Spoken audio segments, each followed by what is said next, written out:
jërë ngeen jëf mbokk yi amaat mbégte di ànd ak yéen fii ci seen télévision Futurs Médias seen émission nekkin sama maître docteur Abdoulaye Idrissa Dieye nag dafa am wax ju am solo ju ma doon wax dafa ma wax na Pape dans la vie il faut apprendre à souffrir c'est dans la souffrance qu'on se carapace c'est dans la souffrance qu'on se surpasse c'est dans la souffrance qu'on dépasse ses propres limites tey nag ki ma invité moom bi mu amee ñetti at ci la ko borom bi teg nattu maanaam benn handicap muy ànd ak moom di góorlu di ñafe di juga daanu musul bàyyi musul xaddi ba tey fi mu egsi fi ki ma dalal mooy Ngoné Diack mooy fondateur su association bii di les épaules d'une mère di PDG Institut Beauté je pense Salma di PDG Samex Sarl parcours bu extraordinaire macha allah mais boo xam ni bu bëri ay obstacle la nan la def ba mën a def face à ces obstacles ba egsi fi mu egsi moo tax tey ñu dalal ko Ngoné maa ngi lay ziar di la nuyu tey am mbégte di la dalal ci émission bii di nekkin. jërëjëf Pape ci invitation bi di la delloo nuyoo bi di nuyoo tous les téléspectateurs de la TFM.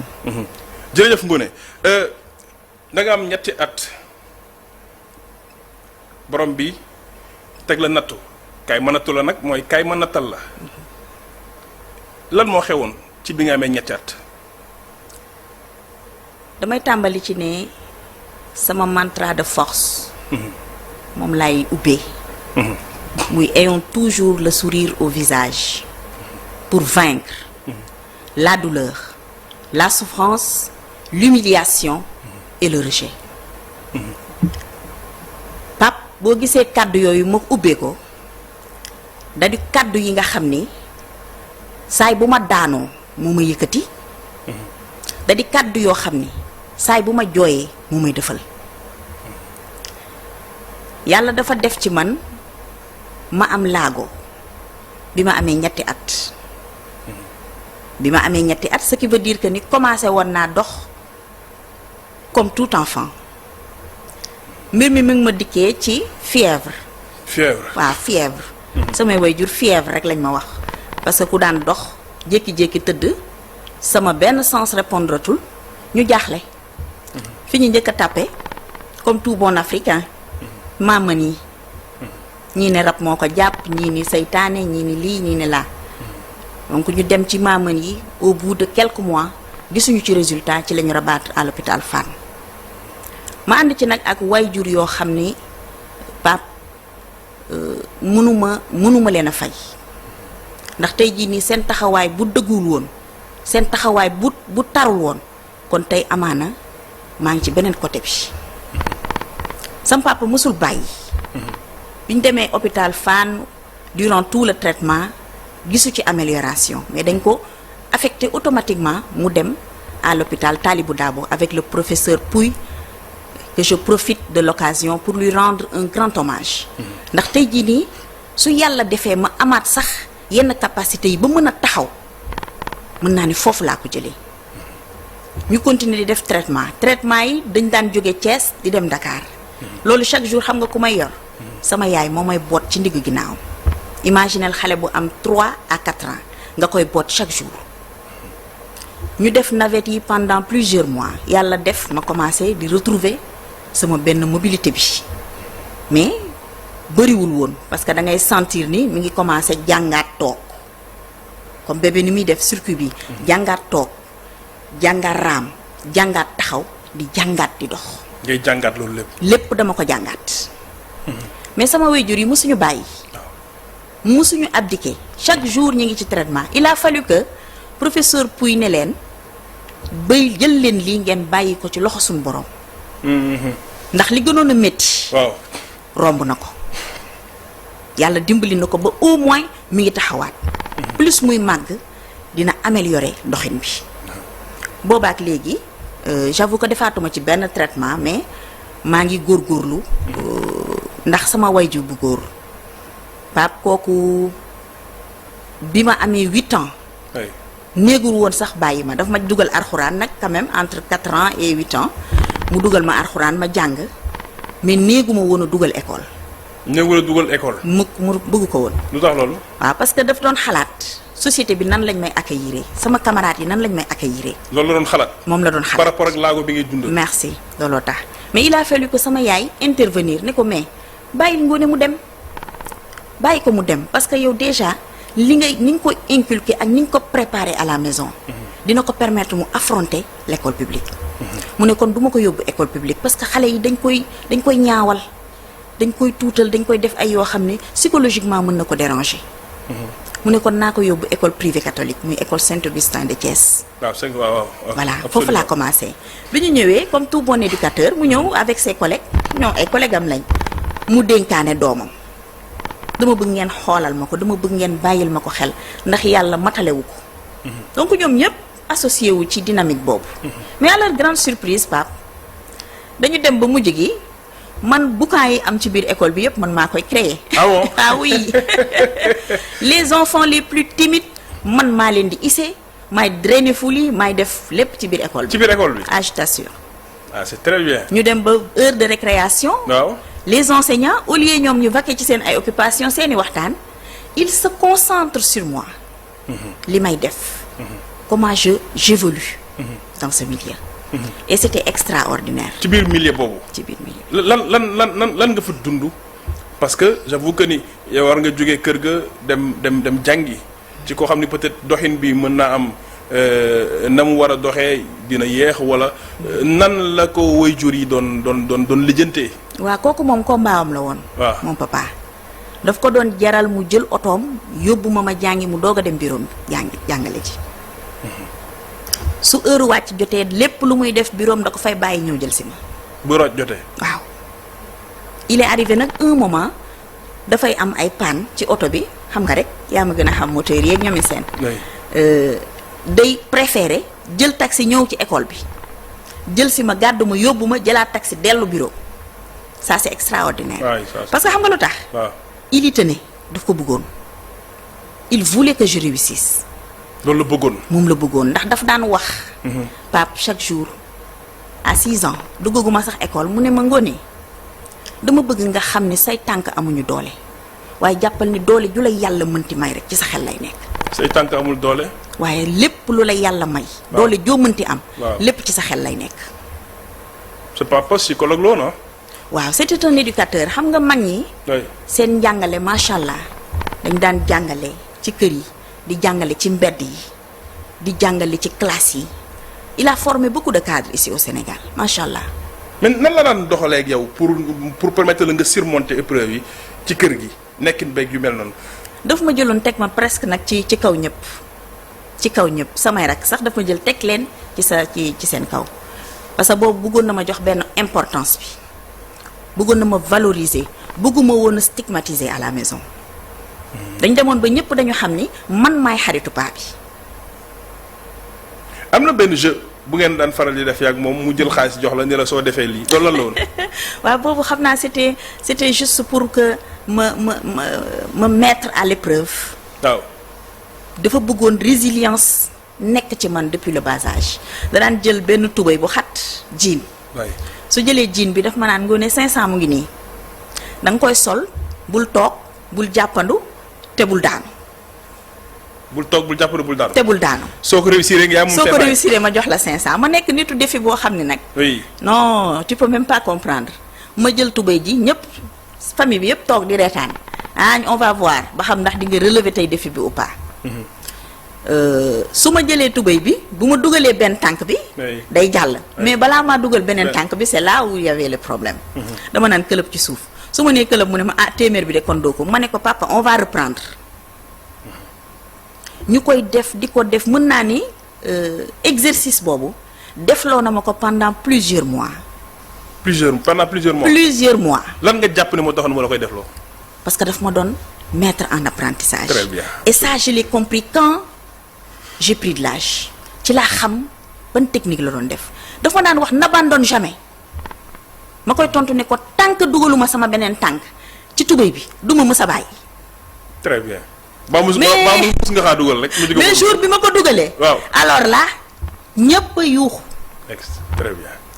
mais ba tey man nee naa dugal naa ko tey peut-être dama ko dugal nii rek mais est-ce que mën naa ko ma ne ko le lendemain nañ ko defaat ba xam dinaa ko dugalaat et je l'ai répété et répété et répété ba maîtriser ko. lan ngay wax parents yi nga xam ne ñi ngi dund ak xaleel mu am laago ne ci kër gi ñu bàyyi ko ci kër gi rek yóbbuwuñ ko mu jàng parce que laago bi moo tax te bari na fi aussi. waaw bari na fii Pape dañuy faral di wax un regard lourd et stigmatisant peut briser un enfant. Absolument. Il y a une façon de regarder une personne ou bien même un enfant, tu l'élèves à jamais. Il y a une façon de regarder un enfant, tu le briseras à jamais. te ndeysaan loolu man daf ma dalul. mën naa wax ni sax li ma animé ak li tax ma am engagement bi. mën naa ni loolu moo tax parce que du ñëpp ñoo am chance bi nga xam ne man moom laa am. Absolument. d'avoir ses parents. Absolument. du ñëpp ñoo ko am. kon parents yi nañ jël xale yi yóbbu leen ci école bi ak lu mën a xew. li ma gëm. waaw. mooy li njëkk mooy les foyers parce que la préparation ci foyer lay commencer. doom da nga koy gëmloo boppam. oui absolument. parce que xale su gëmul boppam. day foog ni su génnee ci biir société bi lu mu jëflante ak nit rek kooku da koy tuutal. man jombu maa jàkkaarloo kenn jombu maa digaale ak kenn parce que loolu dañ ko tabax ci man maanaam sama papa man daf ma móol tëggaat ma ba ma nekk une autre personne une personne courageuse.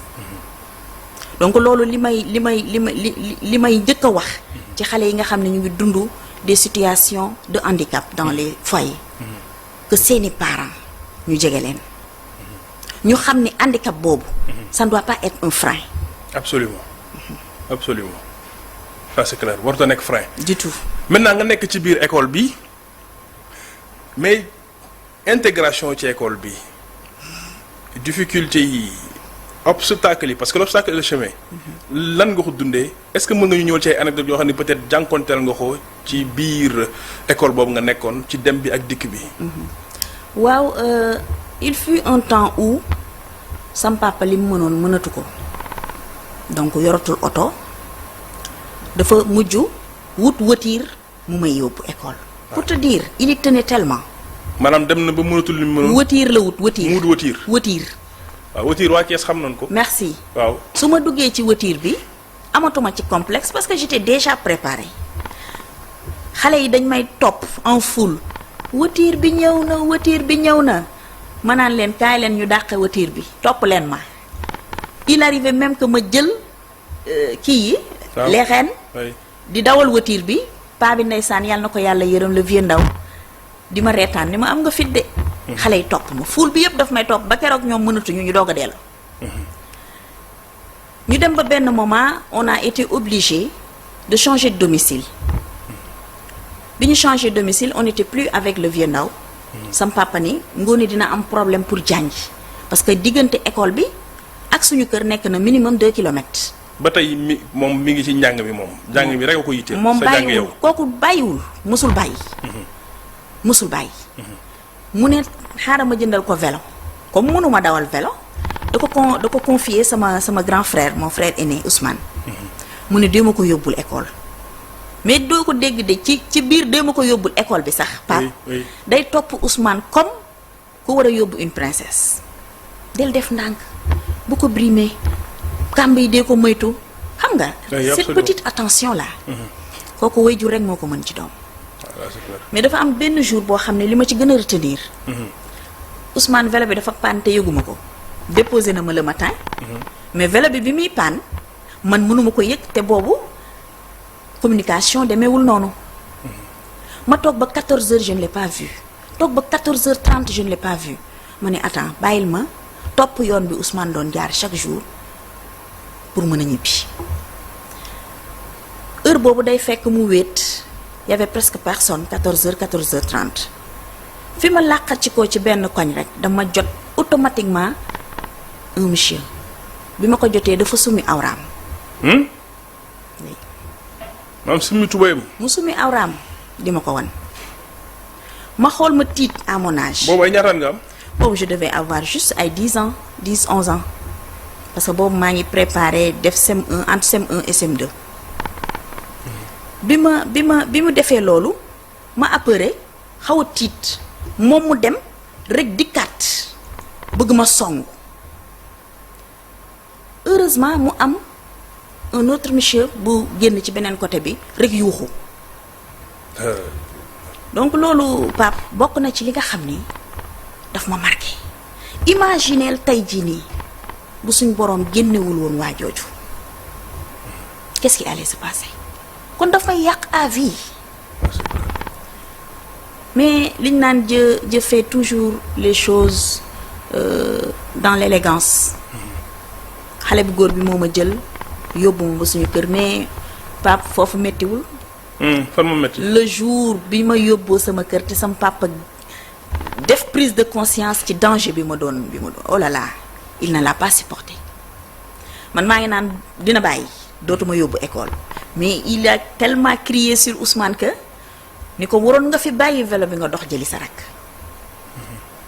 il y tenait man sama réussite moom daf ko gëmoon daf ko bëggoon yàlla def sama circuit scolaire li ma ci mën a wax mooy vraiment je l'ai fait avec brio CI ba terminal mosuma redoubler macha allah examen damay ñëw dóor ko dem sama yoon parce que xam nga lu tax oui lu tax woon wallaay dama bëggoon toujours muy am contentement un sentiment de fierté ci man ndax jàpp naa ni tey jii nii su ma échoué moom ay penam ay effort am vraiment du doon lu satisfaisant ça c'est clair même en classe d'examen su may bind Pape je te dis su may bind je pense qu'à lui damay empressé wu def brouillon def copie pour bu ma demee au moins lui remettre mes brouillons ndax satisfaction bi mu ciy am suy lire samay copie man loolu dafa doon def honneur ci man donc macha allah waajur dafa am solo ci doom absolument c'est très important ana ñu dañu génn àdduna il te manque amee énormément lu la gënoon a marqué ci ñoom waaw cette complicité parce que muy sama papa comme muy sama yaay samay xarit lañu loolu ñi ko mën a wax bari nañ mën naa ni sax daanaka mënuma wax ci ñoom lu bari parce que dafay sensible ñu ma doon tiitaroo ñu nekkoon ñoo xam ni gëmuñu woon gàllankoor ki ma yàlla teg ñoom gëmuñu ko gëmuñu woon handicap bi ñoom mosuñu ko gëm ñoom pour ñoom maa gën a dëgër góor te d'ailleurs c'est ce qu'il me disait bul yaakaar góor yërëm la bul yaakaar ci àdduna jigéen yërëm la loo am yaa ko amal sa bopp loolu la doon wax loolu la ma doon wax tout le temps góor du la yërëm jigéen du la yërëm te loo am ci àdduna ëllëg yaa ko amal sa bopp ça c'est un message fort boo xam ne j'ai su le décrypter au fil des ans absolument waaw après j'ai compris fi mu doon waxee mais xam nga xale bu am 10 ans nga koy wax yooyu danaan bon góor de du ma yërëm jigéen de du ma yërëm mais c'était au-delà de ça il t'arrive kon nga toog xalaat leen mais am yéene daal di jooy mais toujours mënuma xalaat samay waajur te sama xol tooyul lan moo la gën a manqué ci ñoom waaw li ma gën a manqué mooy waxtaan bi complicité bi ak fiñ ma tegoon yamalewuñ ma ak benn doom ci àdduna yamalewuñ ma kenn ci àdduna te noonu laay àndee ak ñoom ba yàlla suñu borom jël leen mu nekk des moments yoo xam ne nag parfois cette solitude day nekk ci man et il me manque parce que des fois nga affronter des épreuves dans cette vie damay préférer mu nekkoon sama wet parce que toujours ne t'avoue jamais vaincu macha allah non masa en tout cas xam naa ni yéeme na mais tey donc suuf amoon conseil booy jox les jeunes par rapport ak seen waajur yi lan lay doon waaw li may njëkk a jox les jeunes mooy ku ci nekk na xam ne waajur kenn mënu ko remplacer dans cette vie. ndey ak baay amul dendandoo man pap su ma gisee nit kuy sàggane ndeyam wala nit kuy sàggane baayam dama la yërëm d'abord duma la def référence man il arrive même ma gis ci écran yi nit kuy wax ci ndeyam wala muy wax ci baayam fi ma toog laay toog di jooy pour man maay wax tellement dafa sori ci man te lépp lu ndaw di am na sàkku ngërëmu ndeyam ak baayam foofu la njëkkee nit mënul réussir dans cette vie te amul gërëmu ndey amul gërëmu baay kooku moom mënul ne. absolument. beneen bi mooy ndaw yi nañ jàng il faut que les jeunes aillent se faire former parce que xam-xam dafa am solo. mënul ñàkk ginnaaw ba nga amee diine. sa waajur def ko ci yow. nga am sa ngërëmu yaay ak sa ngërëmu papa. nga am formation. non gisuma ku lay tere réussir dans cette vie. ngoone di jàng am bac war a dem université. la papa mi ngi fi woon di toppatoo. yor oto ba ci yàgg oto bi nawtu fi calèche bi ñëw voiture bi. mais ngoone cette fois-ci il faut mu quitter Thiès dem Dakar wala Saint-Louis wala xaw ma foo mën a dem. maintenant nan. la ak handicap bi bien sûr. ak infrastructure yi nga xam ne fii suñu université yi moom ñi dund ak laago moom day métti si ñoom lool sax. pour ñu am accès nan nga dundee étape boobu ci sa dund. waaw pour te dire jour bi ma amee bac ba ñuy délibéré sax ma nga taxaw. bi nga amee bac. moom paa bi. bi ñuy délibéré ma nga taxaw ca biir délibération bi ñu yuuxu sama tur sama xarit yëpp ñëw kott ma mu ne leen baleen ko bu leen ko laal c'est ma fille. moo xam ne loolu. ne la touchez pas c'est ma fille. waaw. mu leer la ni kon foofu dafa ndamu dafa bàkku. ñu dem war a def les codifications les inscriptions à l'université. moom laa àndal. ba léegi nga ànd ak moom. moom laa àndal ñuy yéeg di wàcc di yéeg di wàcc ba yegg université. moo ma jàppale ma def lépp. mais moment boobu dafa nekk moment boo xam ni. vraiment c'était sacré. ci man mais mënul woon continuer di ma topp. ah là c'est clair. c'était plus possible là moom c'est clair quoi. ah oui c'était plus possible. waaw. mais infrastructure yi universitaires yi c'était tellement. waaw sa nekkin à l'université. voilà c'était pas évident je peux dire que ni loolu sax moo tax ma bàyyi. moo tax nga bàyyi. moo tax ma bàyyi def naa science juridique 2 ans. mais les infrastructures n'étaient pas adaptées. des fois da ngay am TD. à 1 kilomètre Camp Jérémie ñi nekk à l'université xam nañ li may wax. pour ma jógee fi ma logé. à Claudel. dem ba Camp Jérémie minimum ça te fait 1 kilomètre et demi. minimum. absolument. foo koy demee. mënuma ko woon. je pouvais plus et ça me faisait très mal. damay gis sama ay voisines dem jàngi ñëw fekkat ma ci kër gi ci biir néeg bi plutôt. mënoon dem jàngi nga ne ci néeg bi. non je pouvais pas pendant que ñoom ñi ngi dem man maa ngi jooy. yaa ngi jooy. ah oui bien sûr parce que ñoom ñiy dem ëpp ñu ma xel li ñuy jàng buñ ko mënee benn mën naa ko fukk mais y avait un blocage mën naa ni nag ci jamono yooyu nag la ma sama handicap metti. ci jamono yooyu nga sentir sa handicap. waaw ci laa ko sentir mais comme il avait toujours l'habitude de le dire ne t'avoue jamais vaincu ne t'avoue jamais vaincu bul yaakaar ni mukk sunu borom teg na la lii ba pare dana la daaneel yow yaa mag loolu mais xam nga day tollu benn moment boo xam ni vraiment tu ne pouvais pas mais li yàlla di def dañ naan bu ubbee buntu bu tëjee buntu dina ubbi fenêtre à la kulli ali aussitôt ci laa am sama premier stage à la loterie nationale sénégalaise c'était en 2003. après nga bàyyi université. waaw ma bàyyi ko consacré wu ci nag ci liggéey bi. gaa jamono yooyu c'était pas évident rémunération bi demewul noonu. mais tey jii nii def naa fa 22 ans yoo xam ni dama fa ramper. ba tey je suis chef de service je suis cadre à la LONASE. macha allah. waaw. à part loolu nga taxawal nga xeex xale boobu nekkoon ci école bi jóge fa obstacle yi dem université obstacle yi ne ci kanamam nga xeex day ba nekk chef d'entreprise taxawal ay emploi am nga yenn entreprise yoo taxawal. évidemment sama première activité parallèle maa ngi ko def en 2020. muy l'Institut Salma Beauté de Thiès. léegi dama ko def complexe bu mag. complexe laa ko def recruter fa ay doomu aadama ñu fay liggéeyee di fa suturu kon loolu sant yàlla la. absolument sant yàlla la. ma créé tamit aussi sama société d'agriculture moderne d'import export et de transport. muy SAMEX. di ci yëngatu am ci ay partenaires. tubaar fakàlla macha allah terewuma nag di dem di servir l'ONAS ba tey. alhamdulilah. te Pape je te dis une chose hein. pareeguma ci entrepreneuriat. pareego. je ne me lasserai jamais.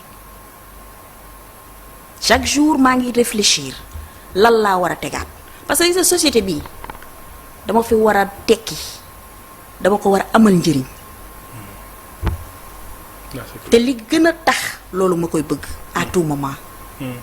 di sentir ni sam papa tey bu yeewaatoon fierté bi. absolument maanaam. absolument man mën naa ni sama lépp daal ça tourne autour de lui. absolument comment faire. pour qu'il soit heureux. damay jàng ci yow ko ni l'obstacle et le chemin. l'obstacle et le chemin. kon yoon wi. waaw gis nga obstacle yooyu. waaw.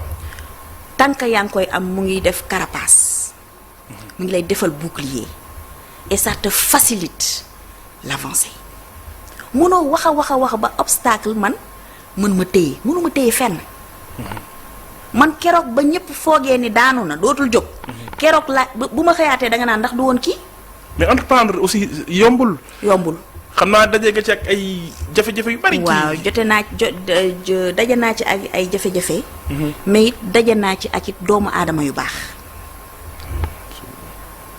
daje naa ci ak doomu aadama yoo xam ni jaamu yàlla moo leen ñor dañuy def te yàlla rek tax comme daje naa ci ak ñoo xam ni. chaque jour que jëfee ñu ngi xool nuñ la daanelee nuñ la décourager mais ils oublient une chose. oui. j'ai un mental de fer. te loolu bi ma koy am j'avais 5 ans 6 ans loolu yàgg na. absolument. kooku mënoo ko freiner. du tout. là c'est clair. keroog ba ma daanoo keroog ma obstacle téye keroog laa gën a mën a jógaat. ci kattanu yàlla yeneen tamit. là c'est clair. ah oui. mi ngi noonu xam nga Serigne Moustapha doon wax naan nee na àdduna moom ko nit koo gis ñaari yi rek moo la sekk. nee na wujj bu xolam dul feex ak noon bu pexeem dul jeex. nee na nag ñooñu ku ñu sekk rek xeex bu du sippi. mais ma gis nga taxawal benn association tuddee ko les épaules d'une mère lu tax. waaw gis nga association les épaules d'une mère moom c'est un cri de cœur. waaw c'est un cri de cœur ndax jàpp naa ni c'est une mission pour moi. ndax li ñuy wax nii léegi ci obstacle yi keroog ba ma obstacle gënee tëral keroog laa gën a mën a yeewaat ndax bi ma koy créer c'était dans des moments très sombres de ma vie ma xaw a commencé di flancher mais aussitôt baat bi ñëwaat. et ont toujours le sourire au visage pour vaincre la douleur la souffrance l'humiliation et le rejet. absolument. parce que da ngay xam ni ci moment yooyu lépp li la dal amaana ci sa jëmm moo tax mu dal la ma xalaat ni sam papa bu ma fekkoon fii ma tëdd nii di jooy non dootuma ko def ñaari yoon. aussitôt ma jékki-jékki xalaat ma ni waa mais attends man doom yi nga xam ni tey jii nii amuñu baay yu mel ni sam papa mii. amuñu waajur ju mel ni ju jigéen ju mel ni sama yaay mii. mais xale yooyu kon ñoom qu'est-ce qu'ils vont devenir. je te dis hein. c'est en 10 minutes. Pape. que le mot épaule d'une mère est sorti. épaule d'une mère. en 10 minutes fi ma tëdd. waaw le épaule d'une mère génn man je vais créer cette association nii laa koy tuddee. mantra de force bi dugg. mën naa ne en 30 minutes ci laa def concept yépp ci sama biir xel mettre ko nag à exécution. boobu ba tey bàyyiwuma et je ne me lasserai jamais. tant que lii nga xam ni moom mooy sama rôle ma porté ko ci association bi muy faciliter l'accès à l'éducation aux enfants en situation de handicap. Absolument. Faciliter l'accès à la santé aux enfants en situation de handicap. Sensibiliser leur famille. Je ne me lasserai jamais. Mission boobu dinaa ko porter tant que maa ngi dund. ndax xam nga lu tax il n'y a plus un Makhtar Diack dans les foyers. Ah, c'est clair. Certes nag dina ci am ay doom yoo xam ne am nañ laago mais yàlla suñu borom dimbali ne leen ñu am parents yu xaw a nduru ak moom. te xale yooyu boo leen seetloo Pape. dañu réussir mais am na ci ñoo xam ne amuñu des Makhtar Diack dans leur foyer. même nga ci ay exemple yoo ci gis yoo xam ne peut-être seen cas après. waaw ba nga ko gisee xaw na la. ah mais si chaque jour am na ci benn station boo xam ne dama fay dem di jël carburant. waaw dama fa gis une fille qui doit avoir entre 18 et 20 ans xam nga lu muy jaay. oui des mandarines moom lay jaay te pourtant buñ ko scolariser woon à temps. amaana tey jii nii dina nekk ci leneen te elle n'est pas la seule il y a des milliers d'enfants et statistiquement selon le dernier recensement. oui on te dit que les enfants en situation de handicap. de 7 à 16 ans. sont au nombre de 35 369. dont 66% environ ne sont pas scolarisés. loolu am doy na waar. donc les 66%. oui équivalence bi day nekk 23 345 cas d'enfants qui ne sont pas scolarisés. c'est pas normal. Ça c'est lamentable. Ah, c'est clair. Et une société qui exclut un enfant est une société incomplète. Ah, c'est clair. moo tax inclusion bi. c'est mon combat. ce combat là. sama combat la bu sama sourire nekkee sama force. waaw. inclusion bi c'est mon combat. fi mu toll nii am nga ay projets en ce j'ai moment. des projets. lan mooy projet yi nga xam ne am nga ko. waaw projet bi ma njëkk a am ndax xam nga société boo ci bokkee. waay du pour kaas rek. déedéet. du pour gis un pape mu def dara. nga ŋàññ ko. moi je suis pas comme ça man je participe au développement de cette société. parce que je prends toujours le temps de réfléchir comment améliorer. te daf may yóbbu ci ma créer un projet boo xam ni maa ngi ko tuddee le projet PICEV Kër Yaay Oumy. projet PICEV c'est un centre Kër Yaay d'incubation waaw mooy centre d'incubation bi. waaw. centre d'incubation bi dañ ci prévoir 3 départements. le premier est un département éducatif boo xam ni pour jàng la. le second département médical lay doon. am beneen 3e département boo xam ni dañ ko prévoir pour la formation de ces jeunes parce que dina am ay jeunes yoo xam ni dinañ atteindre 15 ans 10 ans xam nga ñooñu dalay leer ni pour ñu dugg école c'est un peu tard. non c'est clair. mais nga réserver leen une formation accompagner leen veiller à ce que ñu am insertion dans cette société. parce que tey imaginer un enfant mu jàng. wala mu formé wu mais pas. du yalwaani pourquoi mu koy def. non c'est clair. pourquoi mu koy def le marché de l'emploi est là te dañ ci am place am ci wàll. mais je pense que ni am nga ñu la ci accompagner ci projet bi. amul ay waaw jafe-jafe yoo ciy jànkonteel itam. waaw am naa ci ñu ma ci accompagner ndax li neex li laay njëkk a wax doog a mujjee li naqari li. waay. muy samay partenaires yi nekk France. waaw gis naa la nga def ay tournées un peu partout. ak yi nekk Émirats arabes. Et je citerai vraiment un grand monsieur. Cheikh Bamba Cissé. moom mooy borom programme NIRVA. mën naa ni moo ma ubbil buntu yu bari. ci golfe bi. et d'ailleurs au mois de novembre ñu ngi préparer un forum pour ça. un forum boo xam ne dañuy def appel ñëppay ñëw pour le financement de ce projet. benn forum. waaw le forum s'intitule le développement local. et les financements innovants.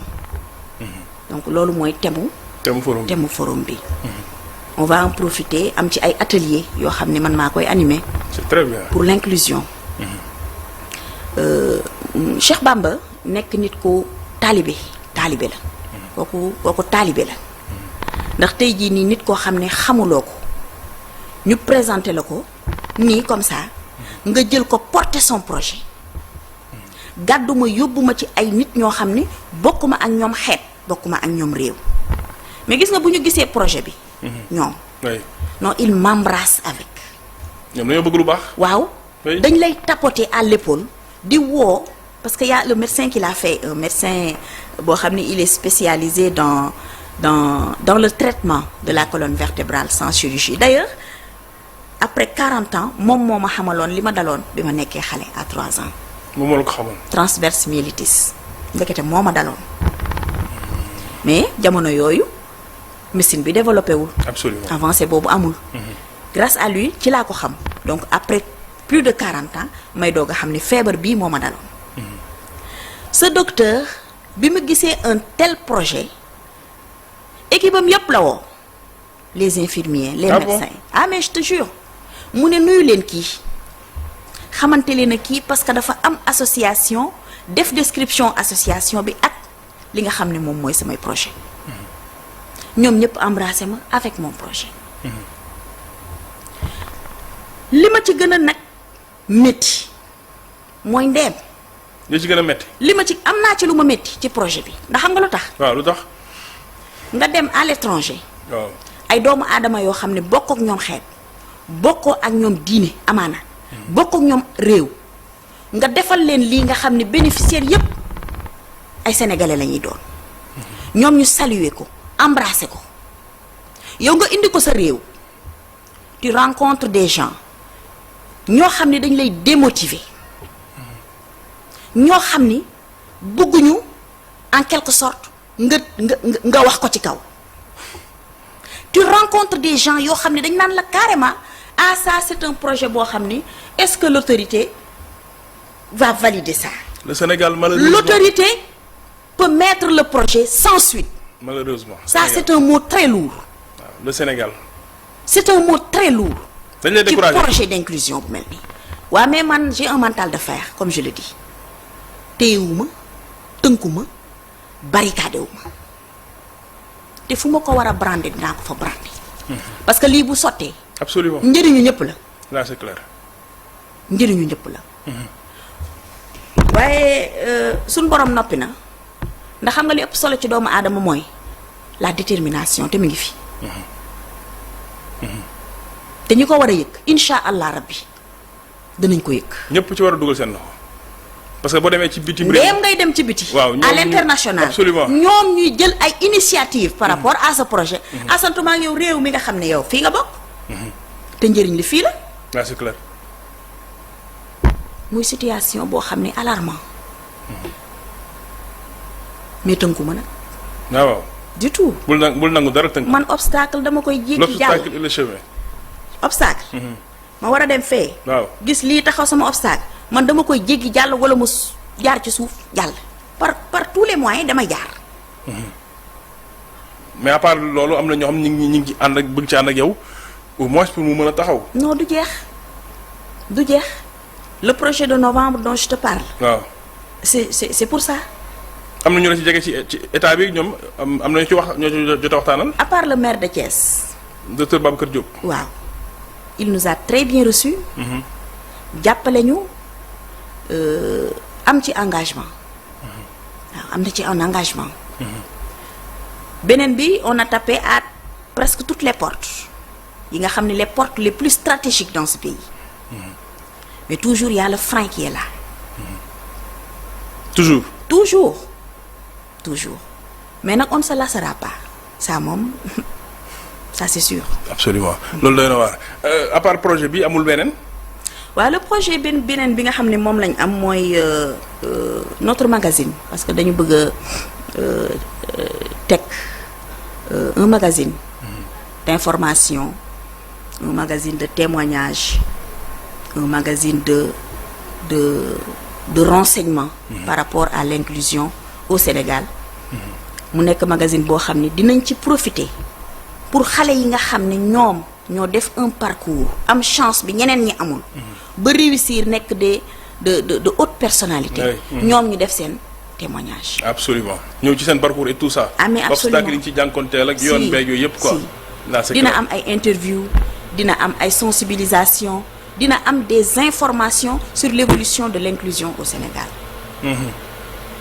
kooku moom am na solo trop. et puis ñu ngi koy moom la ñuy woowee à contre silence. à contre silence. ñu dul déglu lu bari ñu am occasion pour exprimer. ñu dul wax. ñu dul déglu. ñu dul déglu xam nga dinañ wax mais dañ leen dul déglu.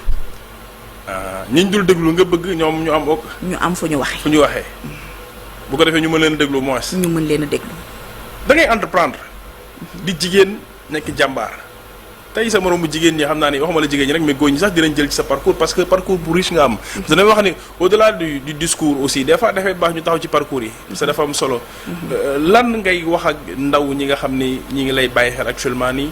bu fekkoon am na ay conseils yoo xam ne mën nga leen ko jox ñu bëgg entreprendre obstacle yi ne seen kanam difficulté yooyu yëpp lan nga leen di wax.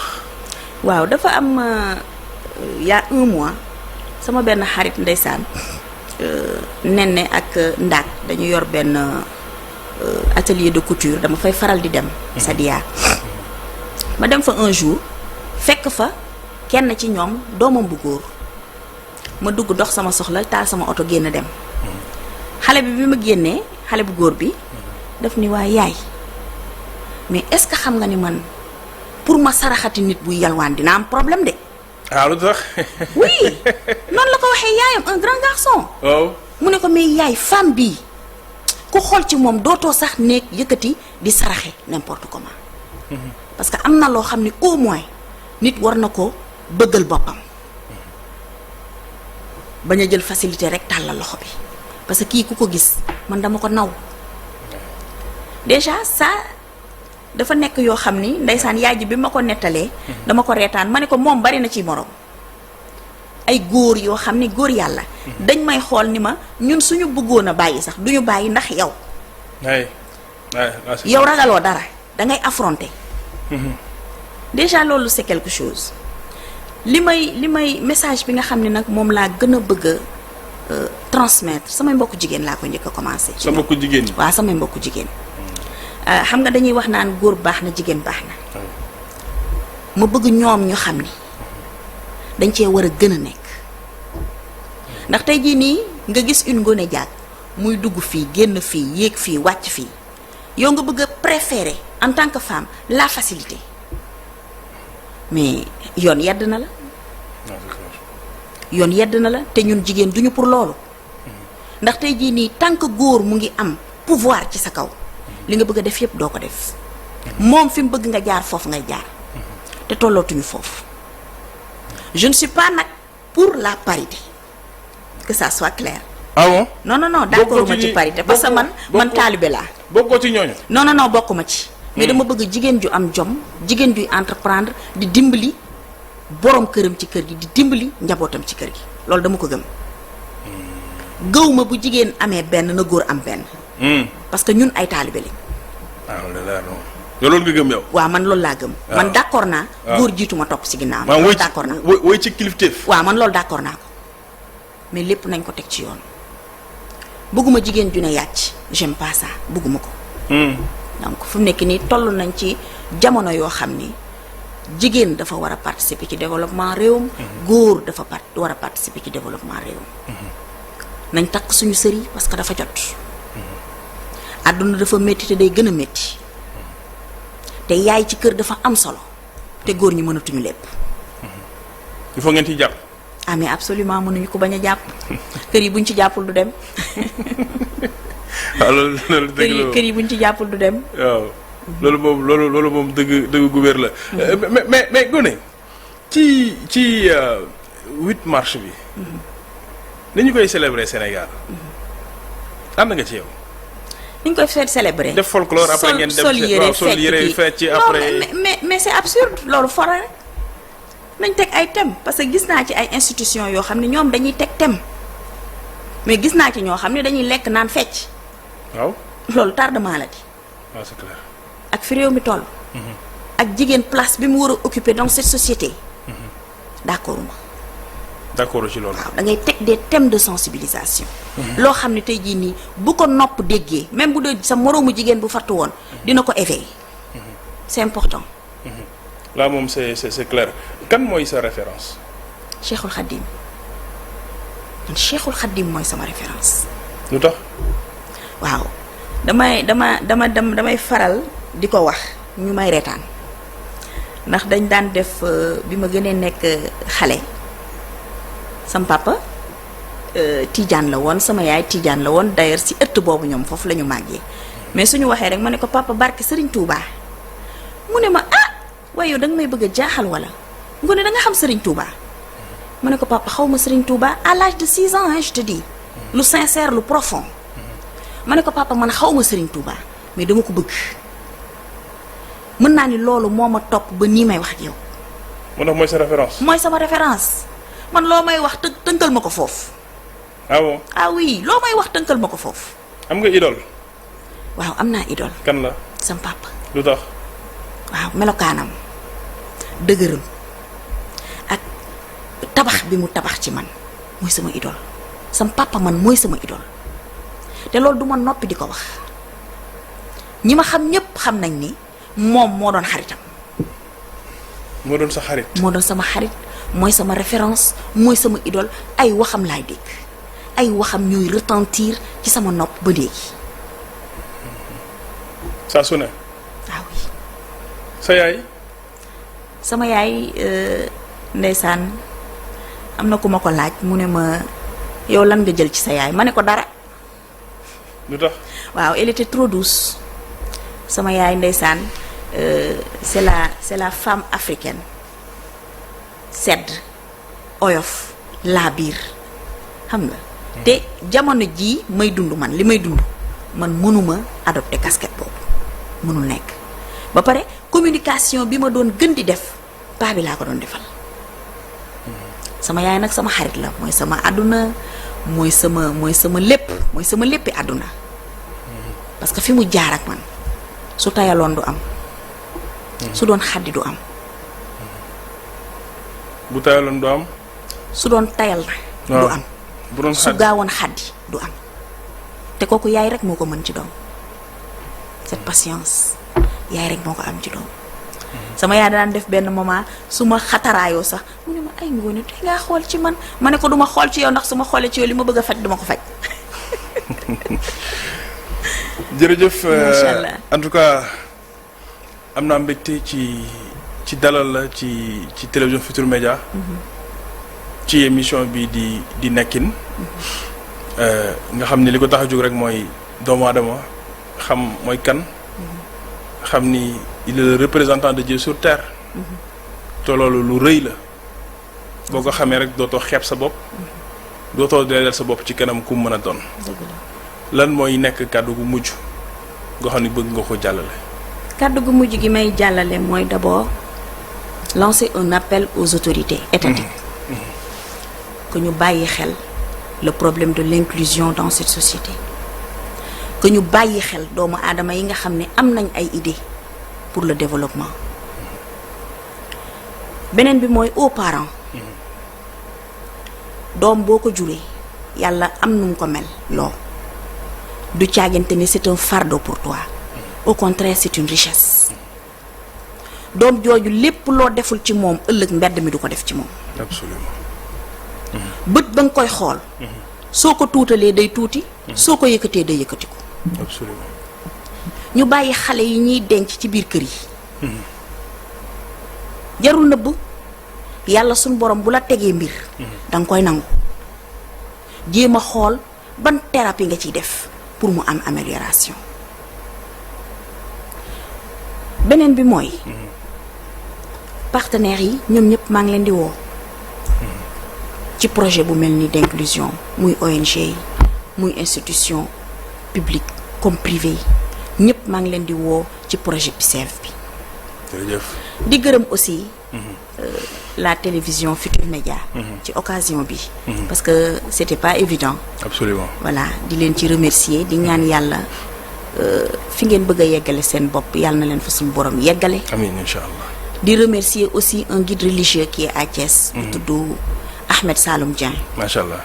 waaw Ahmed Saloum mention spéciale parce que projet bi mu taxawee ba tey sonn ci tàyyiwu ci. jërëjëf. chaque jour mu ngi ciy dox. jërëjëf. di gërëm sama employé yi di gërëm. les téléspectateurs. jërëjëf. di gërëm sama partenaires yi nekk Dubaï et à Paris. merci. di la sargal aussi. di la jaajëfal Pape. merci beaucoup maa gën a kontaan madame Ngone Diack moom nag mooy fondatrice de l'association Les Épaules d'une Mère di PDG Institut Salma Beauté di itam PDG Samex Sarl nekk cadre ci l'ONAS n'est-ce pas. di am mbégte bu baax a baax di la dalal la ci émission bi di la sant aussi di la gërëm. di la encourager itam parcours bu riche nga am macha allah. wane nga ni l'obstacle et le chemin. et tamit di nuyu bu baax nag sama maître docteur Abdoulaye Idrissa Dieye parce que dafa ma wax naa ma Pape amul taw bu dul sawet mun ma taw bi lu mu yàgg-yàgg lu mu daaneel ay bâtiment ma ne ko mun ma ci tekk lay mujj. mun ma tamit amul gudd gu bët dul set mu ne ma guddi gi lu mu yàgg-yàgg loo ci feebar lu ci sa bëñ métti ma ne ko waaw mu ne ma bët dina mës a set. mu ne ma kon rek waay Pape bu robinet tëjee bul naan petit ndax robinet dina ubbiwaat. kon nag dund gi obstacle yooyu yëpp yàlla daf ko def rek pour ñu mën ko songu te daan ko itam. àdduna noonu la dara xëyul sotti waaye daal amal persévérance amal volonté te xam ni tout est possible jërë ngeen jëf mbokk yi di am mbégte doon ànd ak yéen seen émission bi di nekkin Apulaay jërëjëf Munti moom madame Diallo gars yi nekk fa yëpp ñoom Yacine maa ngi leen di sant bu baax a baax di leen gërëm te di leen ñaanal ngeen di am jàmm ñuy am jàmm ba dimanche ak jàmm ci beneen numéro nekkin jërë ngeen jëf.